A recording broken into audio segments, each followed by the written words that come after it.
Questions orales. Oral questions. Questions orales. I believe the opposition to the next President Canada, Pierre Poilievre. Thank you. Thank you for your support. Go, folks. Put them W's in the chat. Mr. Speaker, after 9 years of this Prime Minister, more costs, crime, corruption, and now more chaos. With 24 Liberal members of Parliament who want the Prime Minister to step down, even when the Bloc wants to keep this PM in power. Even if Liberals don't have trust in this PM, will they trigger an election so we can repair what he has broken? There he is. Prime Minister.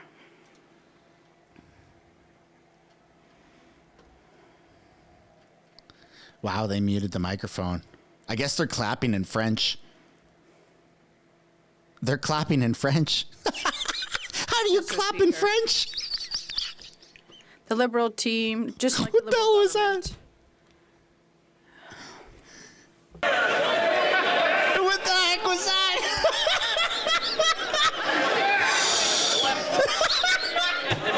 He knows the petition is coming, so he's shushing. I can't contain my inner child. Oh my God. This is going to be such a good day. I want to thank all members of this House for their rousing show of confidence.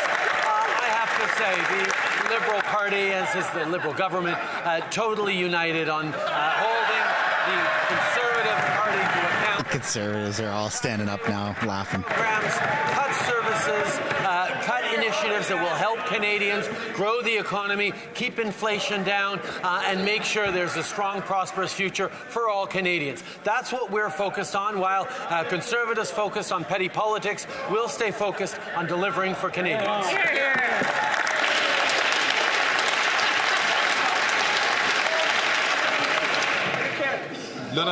The Honourable Leader of the Opposition. That was a question in French, by the way, Mr. Speaker.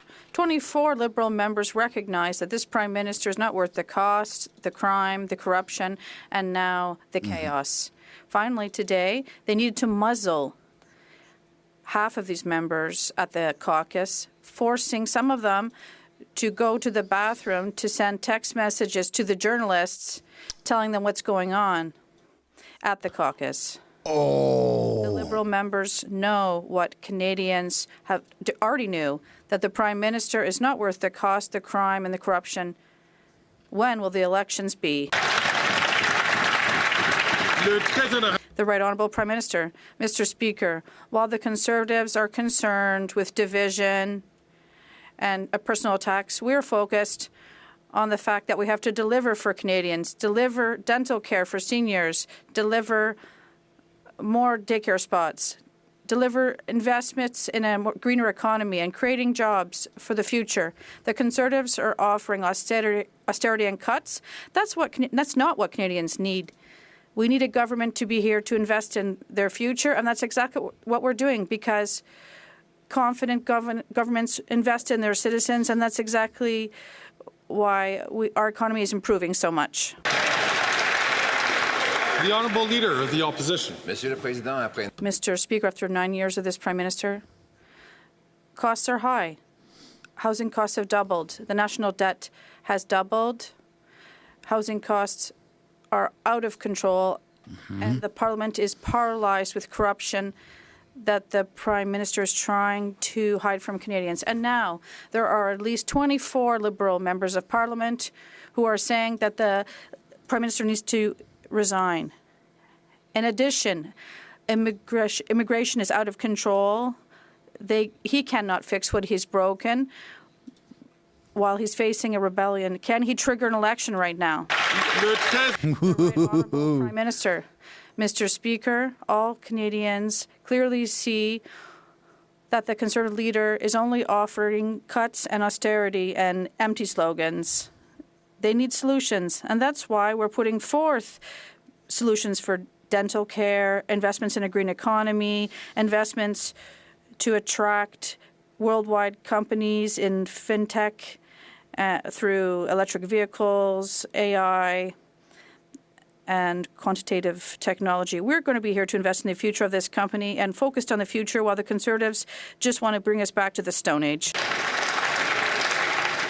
The Honourable Leader of the Opposition. After 9 years of this NDP Liberal Prime Minister, costs up, taxes up, crimes up, and according to 24 Liberal MPs, time is up.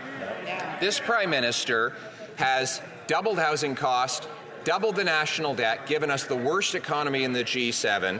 He's paralyzed Parliament with a cover-up of corruption, and 2 million people are lined up at food banks, but he cannot fix what he broke because his caucus is revolting. Will he call a carbon tax election today?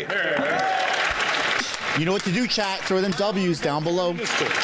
Speaker, while the Leader of the Opposition is focused on politics, we're focused on delivering for Canadians the things that matter most, whether it's more money in their pockets with the Canada Carbon Rebate, more places at $10 a day childcare right across the country, dental care for seniors and more Canadians of all ages as we move forward to deliver things that are easing pressures on the pocketbooks and building a strong economy for everyone. This is the work that we're doing, that we will continue to do. While the Leader of the Opposition tosses around empty slogans and plays politics, we'll stay focused on the things that matter to Canadians. Plays politics as a politician.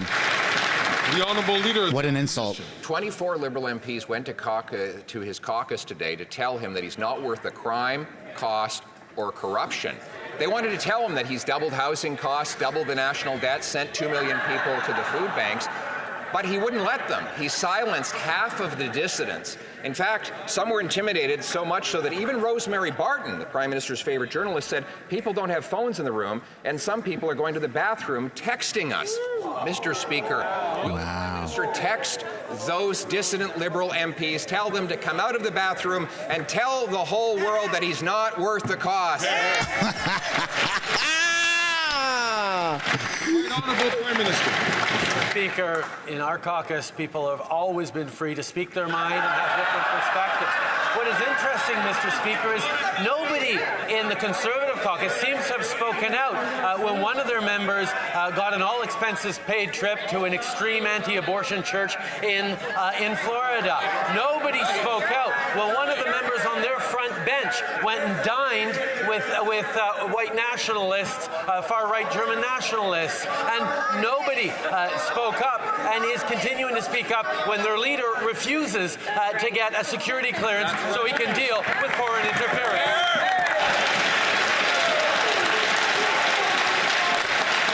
See their enthusiasm. It's going to fizzle out after today from the Liberal side.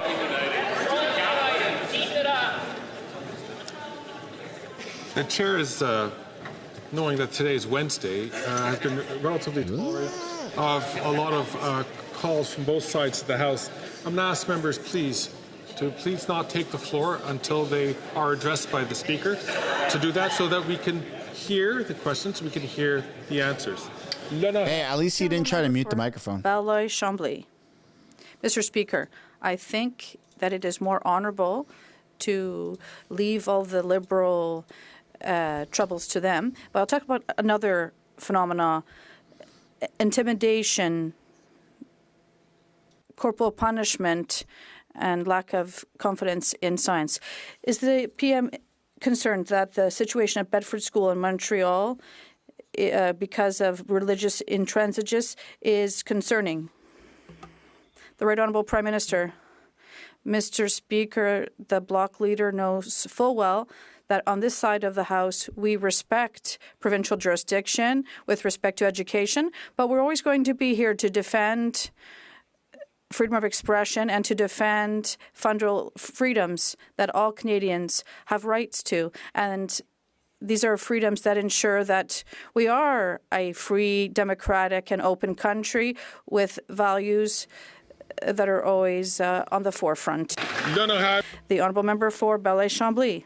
Mr. Speaker, I understand that the Prime Minister has his thoughts somewhere else, but is he saying that forced religious education in a school and corporal punishment are freedom of expression of professors? Oh, no. Honourable Prime Minister. No, Mr. Speaker, that's not at all what I've said. I have underscored that administration of schools is under provincial jurisdiction, and we expect the province to take care of its jurisdiction, but we're always going to defend fundamental freedoms of all Canadians, and that includes children who have a right to be educated in a way that reflects our values as Canadians and Quebecers. The honourable member from Burnaby South. I recognize that the Prime Minister is distracted, but there's a recent survey that's come out that shows that over half of Canadians are having a hard time with the cost of groceries. Now, too many in this chamber are more worried about themselves than kids going to sleep hungry in our country. Yeah. Why has this Prime Minister refused to take action on painful food prices? Hear, hear, hear. The Right Honourable Prime Minister. Mr. Speaker, we have taken action and will take more action. We move forward on increasing competition rules so that the Competition Bureau can go after people who are and companies that are gouging Canadians, at the same time as we're delivering more supports, whether it's with the National School Food Program that's putting more money in the pockets of families by giving them breaks on their groceries so kids can actually eat healthy foods at schools, or delivering a Canada carbon rebate. Unfortunately, that carbon rebate that puts more money in families' pockets has just seen the NDP pull their support from it, even though it's helping Canadians with affordability, and we will continue to be there to fight climate change. Then I have the Honourable member for Burnaby South. Have you ever been to a grocery store? That's a rare W for Jagmeet. Put a W down for him. That's pretty funny. I'll accept that. I will accept that. Have you ever been to a grocery store? What the heck? Why am I cheering for Jagmeet all of a sudden? That's pretty funny. That's funny, man. Don't get too used to it, folks. Don't get too used to it. Order, please. And don't you mute the mic, Fergus! invite the honourable member from Burnaby South. I'll write another strong-worded letter. From the top, and let me just encourage the honourable member and all honourable members to make sure that your questions and comments are directed through the chair. The honourable member from Burnaby South. Has the Prime Minister actually ever been to a grocery store? People are losing hope. It's funny, man. That's the funny. Angus Reid study shows that over 40% of renters have given up on the dream of owning their own home. The Conservatives cut housing construction in Canada and let 800,000 affordable housing units disappear. The Liberals had 9 years. Why hasn't the Prime Minister repaired that damage? The Right Honourable Prime Minister. Both questions the leader of the NDP had. I've actually been to a grocery store with you, Mr. Speaker, in your riding a few years ago in Hull Elmer. And I've been to many grocery stores since. Oh, my goodness. Mr. Speaker, we have created a program to invest in housing, affordable housing across our country, with more than $900 million for Quebec, and we continue to invest to ensure affordable housing, while the Conservative Party is just offering cuts in housing programs. We're going to continue to invest to help Canadians with affordable housing. Let's go, Pierre. Let's go, Pierre. I'd like to reassure all members Get the W's going, folks. Come on. That, yes, the flame market is in my right. The Honourable Leader of the Opposition. The Honourable Member for Belley-Chambly. It'll come back to Pierre. Don't worry. I thought we had one other before me. The Prime Minister, Mr. Speaker, given the facts that were announced, does he not recognize Ottawa is trying to demolish Quebec's efforts with respect to its values and secularism? It's encouraging division. and it's even more concerning in schools. There's a desire to finance the challenge of Bill 21 on secularism at the Supreme Court, and it is a divisive and serious intrusion. The Right Honourable Prime Minister, Mr. Speaker, we are a government that will always defend the fundamental rights of Canadians, and it's a principle that guides us as a party and also as a country. Yes, we are very concerned by the issue of children who are experiencing suffering that is unacceptable in schools, and that is why we expect the Quebec government to look at this. At the same time, we're always going to defend fundamental freedoms of all Canadians. The Honourable Member for Belleuil-Chambly. This ambiguity is very concerning, Mr. Speaker. The Prime Minister should clearly confirm that regardless of the causes that seem to be justifying this violent and oppressive behavior, an indoctrination of children at schools, it should be condemned. And the attitude of this government, his multiculturalist obsession and a desire to challenge our secularism laws and other institutions that encourage this is an important danger. The Right Honourable Prime Minister, Mr. Speaker, I'll even be clearer. You'll be clearer, then let me be clear. At this school, this is absolutely unacceptable. But using exceptional cases like this to attack Quebec's diversity and attack the various cultures that unite our country is also unacceptable, Mr. Speaker. We're always going to defend cultural diversity. We'll always defend well-being at home while we defend the rights and liberties of children every time. The Honourable Leader of the Opposition.